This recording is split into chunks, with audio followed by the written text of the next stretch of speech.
Olá, meus irmãos, boa noite. Estamos aqui mais uma vez na live da Igreja Evangélica Congregacional em Caxamorra. Terças e quintas-feiras são dias de estudo bíblico. Estamos nós aqui para mais um tempo diante da palavra de Deus, para junto com os nossos irmãos, mesmo ainda à distância, meditarmos na palavra do Senhor. Então, quero te convidar para que você abra sua Bíblia no capítulo 40 de Gênesis. Hoje nós vamos meditar em Gênesis 40. Aproveito para lembrar os irmãos e comunicar a outros, que a partir da próxima quinta-feira nós estaremos, se Deus permitir, fazendo as transmissões dos estudos bíblicos da igreja. Teremos um culto presencial lá e os estudos bíblicos serão, então, a partir da próxima quinta-feira, na igreja, no espaço da igreja. Mas nós pretendemos manter as terças-feiras com o estudo bíblico aqui feito, realizado na minha própria residência, tá bom? Então, embora seja presencial também nas quintas-feiras, nós vamos transmitir a live pelo espaço ou no espaço da igreja. Vai haver uma mudança de horário, provavelmente nas quintas-feiras o estudo bíblico será realizado às 19 horas. Então, quero já de antemão te avisar, você que nos acompanha, que está toda terça e quinta-feira conosco, que os estudos de quintas-feiras serão realizados, feitos no interior da igreja. Os das terças continuarão aqui, realizado na minha própria residência. E por causa disso, então, os estudos de quinta-feira deverão passar por horário de 19 horas, tá bom? Deus abençoe e muito obrigado a você que nos acompanha. Então, peço que você abra sua Bíblia em Gênesis capítulo 40. Vamos orar e vamos fazer a meditação desta noite nesse texto que vamos aprender um pouco mais a respeito da palavra de Deus. Senhor bendito, muito obrigado por estarmos juntos. Obrigado pela vida dos meus irmãos. Que o Senhor os abençoe, o Senhor os guarde, e aqueles que estão em suas residências, que o Senhor possa abençoá-los, aqueles que estão com seus familiares, que os familiares dos meus irmãos, esposas, maridos, filhos, pais, possam ser todos eles abençoados, que a Tua palavra chegue ao nosso coração, transforme a nossa mente, transforme o nosso coração, para que vivamos para o louvor da Tua glória. Quero suplicar ao Senhor por aqueles que estão enfermos, em tratamento, lembrando, Deus, da vida da nossa irmã Norma, da vida da nossa irmã Ana Lourenço, da vida da Suzy, que o Senhor as abençoe, guarde cada um desses irmãos, do irmão Jacó Anselmo, que todos eles sejam abençoados pelo Senhor. A nossa irmã Maria Aparecida, que vai passar por uma cirurgia, que a Tua boa mão os conduza. Perdoa, Pai, os nossos pecados, tem misericórdia de nossas vidas, ajuda-nos para que possamos viver para o louvor da Tua glória. Essa é a nossa oração que fazemos, em nome de Jesus Cristo, o Rei da Glória. Amém. Muito bem, meus irmãos, hoje, quinta-feira, estudo bíblico, estamos estudando o livro de Gênesis. E eu quero, então, de antemão, te avisar que, por certo, já tem um monte de irmãos dando boa noite, nos cumprimentando. E como hoje eu estou envolvido com as atividades do Seminário Teológico do Oeste, então eu não pude estar presente online, ou seja, essa live ela é publicada com um vídeo que eu gravei na mesma quinta-feira, neste mesmo dia, na parte da tarde. Então, eu não pude estar online porque eu tinha um compromisso e deixei gravado, então, a live. Então, não deixe, por causa disso, de cumprimentar, porque eu sempre abro para ver os comentários de vocês. Não deixe de cumprimentar os irmãos, de deixar aqui o seu boa noite. É uma alegria muito grande quando eu abro, vejo o seu nome lá, o seu cumprimento, e fico muito feliz pela tua presença entre nós. Que Deus abençoe muito a sua vida, meu irmão, minha irmã, no estudo da Palavra de Deus, tá bom? E muito obrigado pela tua presença entre nós. Capítulo 40 de Gênesis. São dois os aspectos centrais que nós queremos destacar aqui acerca daquilo que esta palavra, esse trecho da Palavra de Deus nos instrui, nos ensina sobretudo. Quem está acompanhando o livro de Gênesis vai lembrar o estudo que quando José revelou, lá no capítulo 37, se não me falha a memória, deixa eu ver se é o 37 mesmo, né? Revelou diante dos seus irmãos e de seu pai o sonho, 37, o sonho que Deus havia dado a ele, comunicado a ele. Eu disse que José, embora muitas vezes a gente não considere isso, ele tem um papel profético. O que quer dizer alguém que tem um papel profético? É aquele que é encarregado para falar acerca das verdades de Deus, de professar os desígnios do Senhor, professar a lei de Deus. Nós conhecemos Elias, nós conhecemos Moisés, nós conhecemos Eliseu, nós conhecemos Isaías, Miqueias, todos esses sabemos que foram profetas. Mas é importante a gente olhar para esse texto e perceber que José, além de ser usado para preservação com o seu ofício, com aquilo que ele faz, estando ele no Egito, além dele preservar a família de Jacó, preservar o povo de Israel, usado por Deus para que isso acontecesse, ele também tem um papel profético. Vamos lembrar lá no capítulo 37 que, enquanto seus irmãos agiam mal, ele era aquele que falava, aquele que expunha a verdade diante dos feitos errôneos de seus irmãos. Ou seja, José era mal visto pelos seus irmãos porque ele se opunha aos desígnios malignos dos corações de seus irmãos, ou seja, os seus irmãos agiam de forma incorreta, e ele falava para o seu pai, refutava o comportamento do seu irmão. Além disso, quando Deus o comunicou as suas verdades, as suas vontades, as suas decisões por meio dos sonhos, mesmo sendo alguém já mal visto pelos seus irmãos, José confirma o seu papel profético de profeta em comunicar ao seu pai e aos seus irmãos, por 2 vezes, diz o texto no capítulo 37, aquilo que Deus designou que ele falasse. Então, muitas vezes estudando a partir do capítulo 37 de Gênesis, a narrativa que fala acerca de José, nós deixamos de considerar que José ele exerce um papel profético de professar a vontade de Deus. Inclusive, o livro de Gênesis termina desta forma, quando ele vai dizer diante de seus irmãos que aquilo que eles intentaram em mal contra ele, Deus transformou em bem. Tudo isso a gente lê nessa narrativa e muita gente não percebe esse papel, esse exercício, esse ofício de José. E é importante que a gente entenda isso, que ser profeta, e neste caso aqui, assim também como aconteceu no capítulo 37, ele tem vislumbres que estariam ocultos se Deus não revelasse a ele. Ele sabe acerca do futuro, lá no capítulo 37 ele diz isso, e aqui no capítulo 40 ele desvenda mistérios. E muitas vezes a gente tem a ideia de que ser profeta tem a ver com isso, desvendar mistérios, vislumbrar o futuro. Mas, embora os profetas também fizessem isso, ser profeta é, acima de tudo, professar a palavra de Deus. Então, os profetas do Antigo Testamento, assim como os apóstolos do Novo Testamento, tinham este papel de professar, de serem arautos de Deus, boca de Deus. De alguma forma, numa escala menor, nós também somos profetas, na medida em que nós anunciamos, comunicamos a verdade de Deus. Mas não com a mesma função que aqueles do Antigo Testamento e do Novo, aí do Novo refiro-me aos apóstolos, eles tinham, porque muitos deles tinham a autoridade não só de professar, mas também de escrever, de registrar.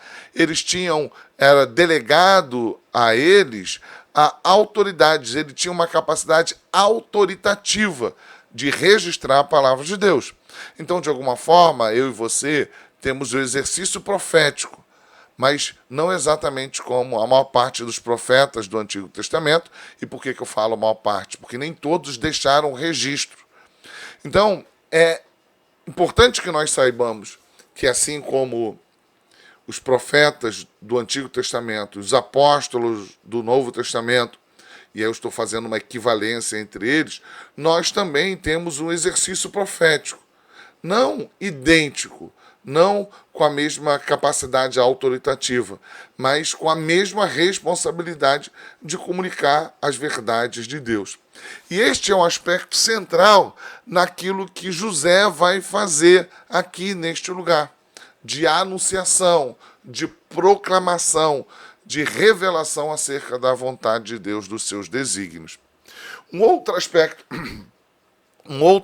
importante que a gente vai atentar aqui no capítulo 40 é que, ao revelar aquilo que está oculto, ao trazer a interpretação a respeito dos sonhos, daquilo que as pessoas estão sonhando e que elas não conseguem descrever, nós podemos identificar que isso está dentro do escopo daquilo que nós chamamos de sinais, de prodígios.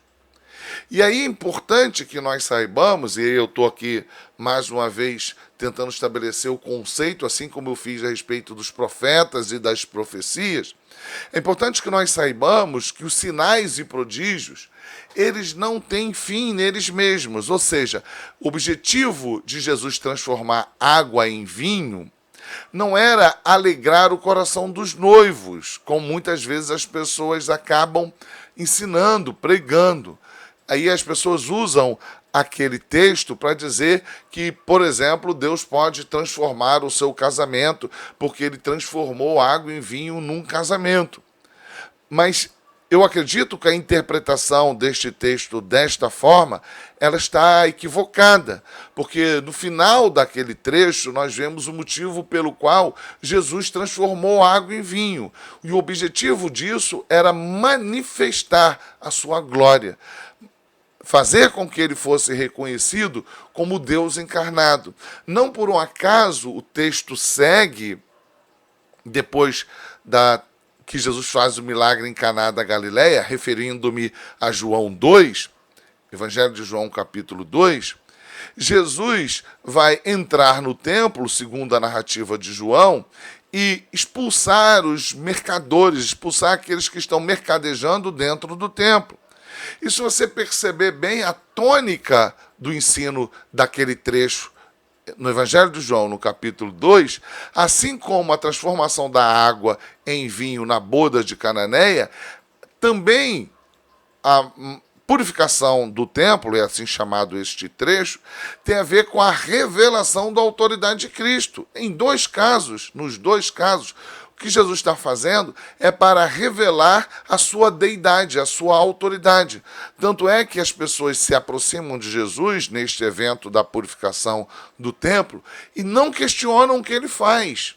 Não questionam o que ele faz, mas questionam a autoridade que ele tem para fazer o que está fazendo. Ou seja, mostra-nos sinais, é o que eles pedem. Mostra-nos sinais, mostra-nos poder, revela que você tem autoridade para fazer o que você está fazendo. E Jesus não é questionado pelo que faz, mas se tinha autoridade para fazer o que estava fazendo. Então perceba que ali no capítulo 2, Jesus está fazendo coisas.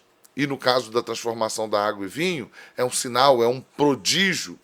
E isto com o objetivo de revelar uma mensagem maior. E qual era a mensagem maior? Revelar a sua autoridade. Diante da sua mãe, quando ele fala, olha, que tenho eu contigo, mulher, né? E diante dos seus discípulos, para que eles pudessem perceber que o Messias esperado era o Deus encarnado, o filho de José, o filho de Maria. Então, estes dois aspectos tratados aqui, no preâmbulo desse estudo de Gênesis 40, é para que você entenda que a capacidade de José de interpretar o sonho não deve ser a ênfase do estudo. A gente não deve ficar buscando essas coisas, mas sim compreender que isso está dentro do escopo da revelação da autoridade de Deus comunicada a José. José é o representante, é o arauto, é o profeta. José é aquele que revela a autoridade de Deus. E é isso que ele está vivendo. Seja na casa de Potifar, seja diante dos seus irmãos e pais, seja agora na prisão. E é dentro desse contexto que nós vamos olhar para o texto de Gênesis 40 e entender o que está acontecendo. Mais uma vez, podemos compreender que assim exercemos o nosso papel profético quando lemos a Bíblia e anunciamos ela com fidelidade, e esse é o papel da igreja. Também quando oramos para que Deus cure alguém, quando esse tipo de coisa acontece, fugindo o que é ordinário, nós precisamos entender que isto não é fim naquilo que aconteceu. Se oramos para que alguém fique curado e a pessoa é curada, o fim último deste evento que chamamos de sobrenatural não é a cura da pessoa, mas sim a revelação do poder de Deus, comunicado por meio de algo inesperado, extraordinário, e que deve servir para o louvor da sua glória. Ok? Então parece uma bobagem, parece uma coisa simples, mas assim a gente quebra a ideia de que o Evangelho, que a Escritura está centrada no homem. O propósito final de todas essas coisas é o louvor da glória de Deus. O que José está comunicando é a verdade de Deus, os desígnios de Deus. O que José está vendo e comunicando como interpretação daquilo que estava oculto é um sinal, é um prodígio, da mesma forma, para manifestar Deus, a sua vontade, os seus desígnios, para o louvor da sua glória, tá bom? Então você já tem o escopo e agora você pode ler esse texto e interpretá-lo dentro daquilo que a própria Bíblia nos ensina. Passadas estas coisas, que o mordomo do rei do Egito e o padeiro ofenderam o seu senhor, o rei do Egito, indignou-se Faraó contra os seus dois oficiais, o copeiro-chefe e o padeiro-chefe, e mandou detê-los na casa do comandante da guarda, no cárcere onde José estava preso. Então, aconteceu que o mordomo do rei do Egito, o padeiro, ofenderam o Senhor, o rei do Egito, e ele se indignou. Houve ali um problema entre eles de relacionamento, e ele se ofendeu, o rei e o faraó, e mandou prendê-los, junto onde José estava. O comandante da guarda pô-los a cargo de José, ou seja, já tinha passado algum tempo. E este José é agora alguém que se tornou, olha como José manifesta a glória de Deus. Ele se tornou alguém confiante, confiável. E ele foi lá para dentro da prisão como alguém que tinha tentado molestar, assediar a mulher de Potifar. Mas o bom testemunho de José, o bom perfume de Cristo estava em José. José é alguém que andava com Deus, vivia para o louvor da sua glória. E isso comunicava credibilidade. Então, o comandante da guarda pô-los a cargo de José para que os servisse. E por algum tempo estiveram na prisão. E ambos sonharam, cada um o seu sonho na mesma noite. Cada um sonho com a sua própria significação. O copeiro e o padeiro do rei do Egito, que se achavam encarcerados. Vindo José pela manhã, viu-os, e eis que estavam turbados, perturbados, confusos, frustrados, preocupados. Essa seria uma boa definição. Preocupados, ansiosos, preocupados. Então perguntou aos oficiais de Faraó, que com ele estavam no cárcere da casa do seu senhor: por que tende hoje triste o semblante? E ele respondeu: tivemos um sonho. E eles responderam: tivemos um sonho, e não há quem possa interpretar. Disse-lhe José: porventura não pertence a Deus as interpretações? Perceba, a conduta de José é a conduta de alguém que louva a Deus. Ele não dá crédito a si mesmo. Ele pode contar, fala comigo, eu sou o cara, eu interpreto o sonho, eu sei CPF, porque a gente vive essa época, né? Das pessoas que vão na igreja para dizer qual é o teu CPF. Não sei qual é a validade disso, né? E aí as pessoas ficam atrás desses reveladores de segredos, né? A gente não precisa disso, irmãos. A gente tem a Bíblia, a palavra de Deus. Isso que está acontecendo com José é específico desta época, porque a Bíblia não está revelada. E ao falar isso, eu não estou dizendo que Deus não possa falar, fazer sinais e prodígios, como este que está fazendo José ter. O que eu estou dizendo é que nós temos agora um guia. Deus nos deixou a Bíblia, a palavra dele, os seus desígnios, a sua vontade, o Cristo revelado nas Escrituras. Mas, voltemos. Disse-lhe José, porventura não pertence a Deus as interpretações? Ou seja, não é Deus o Deus do conhecimento? É isso que José está dizendo. Contai-me o sonho. Então o copeiro-chefe contou o seu sonho a José e lhe disse, em meu sonho havia uma videira perante mim, e na videira 3 ramos a brotar, a vide havia flores, brotar a vide. Havia flores e seus cachos produziam uvas maduras. O copo de Faraó estava na minha mão. Tomei as uvas e as espremi no copo de Faraó e o dei na própria mão de Faraó. O copeiro era aquele que intermediava o consumo, não só servia, intermediava o consumo do rei, do nobre, do imperador, do faraó, para que ele não acabasse sendo envenenado. E isso era uma prática comum, muitas vezes, de próprios parentes que envenenavam, matavam os reis, os faraós, os imperadores, para tomarem os seus lugares. Então, o copeiro, o mordomo, ele tinha esse papel quase que de um ministro, alguém de profunda confiança, assim também como era Neemias, né, diante do rei Medo-Persa. Então o copo de Faraó estava na minha mão, tomei as uvas e as espremi no copo de Faraó e o dei na minha própria mão, na própria mão de Faraó. Então lhe disse José, esta é a sua interpretação. Os 3 ramos são 3 dias. Dentro ainda de 3 dias, Faraó te reabilitará e te reintegrará no teu cargo. E tu lhe darás o copo na própria mão dele, segundo o costume antigo, quando eras copeiro. Porém, lembra-te de mim, quando tudo te correr bem. E rogo-te que seja bondoso para comigo, e faças menção a mim, a Faraó, e me faça sair desta casa, porque de fato fui roubado da terra dos hebreus, e aqui não fiz nada para que me pusessem nesta masmorra. Ele fala e orienta o copeiro para que, ao ser retirado dali, ele fale em nome de José. A gente vai ver no capítulo seguinte que isso não se dá imediatamente, né? Mas ele fala a verdade. Isso que ele está fazendo é uma autodefesa, mas uma defesa em justiça. José é um pregador da justiça. Ele está legislando em causa própria porque ele é um pregador da justiça. O sonho do padeiro-chefe.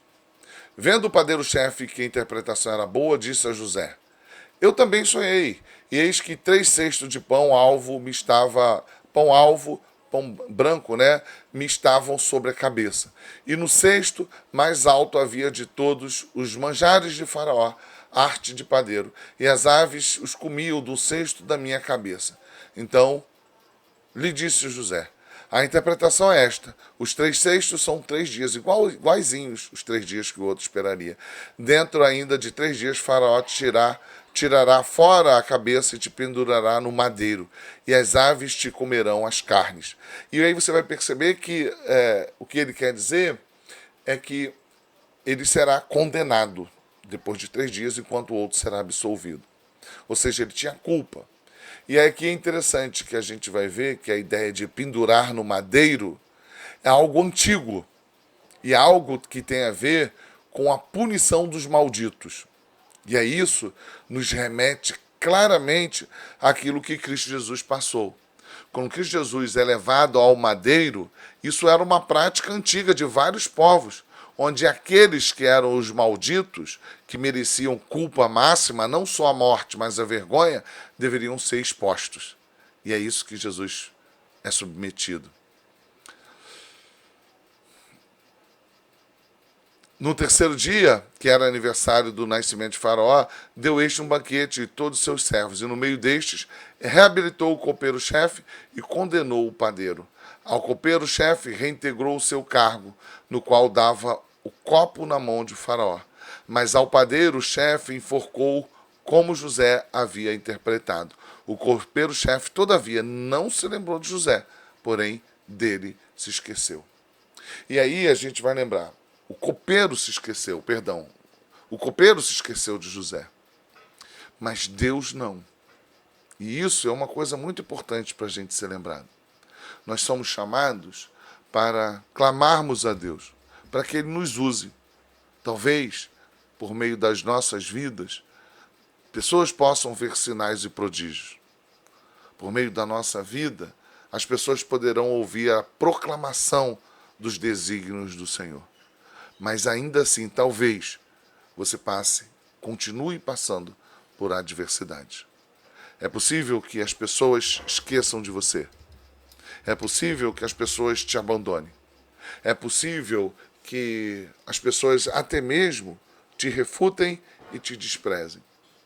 Mas assim como José, eu e você, temos uma missão a cumprir. Viver para o louvor da glória de Deus, a despeito das circunstâncias. O estudo de hoje ele não será por demais delongado, longo, grande, mas ele nos traz ensinamentos muito profundos.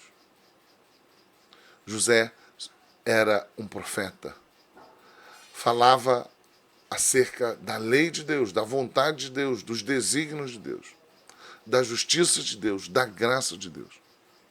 Todos nós precisamos exercer esse ofício profético de proclamação. Não seremos como os profetas do Antigo Testamento. Não seremos como os apóstolos. Talvez você não tenha uma vocação para ser como pastores, evangelistas. Mas você precisa abrir a sua boca para falar acerca dos desígnios de Deus, da justiça de Deus, da palavra de Deus. Você já ouviu pessoas falando que o que importa é que você viva? Isso é mais importante do que falar? Isso não é verdade. Deus disse que nós devemos fazer discípulos, anunciar as boas novas. Talvez você não tenha uma didática, talvez você ainda não tenha um conhecimento profundo da Bíblia, talvez você não tenha tido oportunidade de estudar nas formações chamadas convencionais das escolas. Não importa. Não importa se você tenha passado nas cadeiras das faculdades, no seminário, se você é pastor ou um evangelista, ou simplesmente você é alguém que, na sua simplicidade, foi chamado por Cristo, como todos que são parte integrante da Igreja de Cristo. Mesmo que você não tenha esses atributos e essas vocações específicas, todos nós precisamos ser como José. Falar a respeito dos desígnios do Senhor, que estão expostos na sua palavra. Se você não consegue ser eloquente, se você não vai ser professor de uma escola bíblica dominical, não importa. Porque isso são apenas formas, meios. O que, na verdade, nós precisamos comunicar são as boas novas. Falar a respeito da santidade de Deus, falar a respeito da queda do homem e da sua necessidade urgente de redenção, e que isso só pode se dar por intermédio da pessoa de Cristo Jesus. José estava cumprindo o seu papel profético. E diante dos necessitados, dos que estão desesperados, à beira da morte, porque esses homens que estão no cárcere estavam turbados. Eles estavam aflitos. Você precisa acreditar que Deus pode transformar as vidas e orar com fé pelas pessoas. Não só orar por elas, mas assim como José, estar diante delas. Precisamos orar com as pessoas e não só orar pelas pessoas. E se Deus promover sinais e prodígios, e Ele é o mesmo Deus que faz sinais e prodígios, que isso sirva tão somente para que a glória de Deus seja manifestada. Precisamos continuar. A Bíblia fala que diante dos necessitados, precisamos estender a mão. A gente precisa orar pelos que estão enfermos. É papel da igreja. Precisamos viver isso para o louvor da glória de Deus. Sermos anunciadores. Clamarmos a Deus que, segundo a sua vontade, Ele continue fazendo no nosso meio sinais e prodígios, curas, para que pessoas possam ser transformadas, curadas, segundo o seu desígnio santo, para o louvor da sua glória. José era uma ferramenta, um instrumento para revelar a glória de Deus. Um profeta, alguém que Deus usou para fazer sinais e prodígios. José não é o centro desse processo, mas a manifestação da glória de Deus. Que o Senhor te abençoe, meu irmão, minha irmã, e que você seja este arauto no local onde você trabalha, no meio da sua casa, e que você seja, onde Deus tem te colocado, este farol que ilumina, sal da terra e luz do mundo, que ilumina, que aponta para a pessoa de Deus em Cristo Jesus. Mas eu termino dizendo, não espere reconhecimento, não espere agrado, não espere afago. O copeiro-chefe, todavia, não se lembrou de José, porém, dele se esqueceu. Não fazemos para alcançar algo, fazemos porque já fomos alcançados por Cristo Jesus. Deus te abençoe, fortaleça a tua fé e que Ele te use onde quer que você esteja, mesmo que seja num cárcere, para o louvor da sua glória. Deus bendito, Pai de amor, muito obrigado pela tua palavra que chega aos nossos corações. Louvado e exaltado seja o Senhor, que nesta quinta-feira o Senhor nos permitiu ouvir a tua voz. Usa-nos, Senhor. Sabemos que não exercemos o mesmo papel, da mesma forma que os profetas e os apóstolos, mas o Senhor mesmo nos designou para que nós sejamos proclamadores das boas novas em Cristo Jesus. Usa a nossa vida diante dos que estão aflitos, turbados, que possamos orar em teu nome, clamar por aqueles que estão necessitados. E se aprouver o Senhor curar, libertar, retirar do cativeiro, se o Senhor decidir, nestes momentos, fazer sinais e prodígios, que tudo redunde no louvor da tua glória. Ajuda-nos, Senhor, para que não vivamos na expectativa de reconhecimento, de afagos. E se ainda assim continuarmos vivendo em lutas e dificuldades, que a nossa satisfação seja viver para o louvor da tua glória. Essa é a oração que fazemos em nome de Jesus Cristo. Amém. Muito obrigado, meu irmão, minha irmã. Hoje a nossa live foi gravada, e foi gravada porque eu tenho um compromisso com o Seminário Teológico do Oeste. Estarei na Semana Teológica, quarta ontem, hoje quinta e amanhã sexta. Se você não pôde participar, não se preocupe, que Deus abençoe a sua vida. Em outros momentos você, se Deus quiser, poderá participar. Quero dizer ainda que sábado, às 18 horas, nós teremos a nossa quinta Conferência da Reforma Protestante. Vamos falar dos ídolos da idolatria em todos os tempos.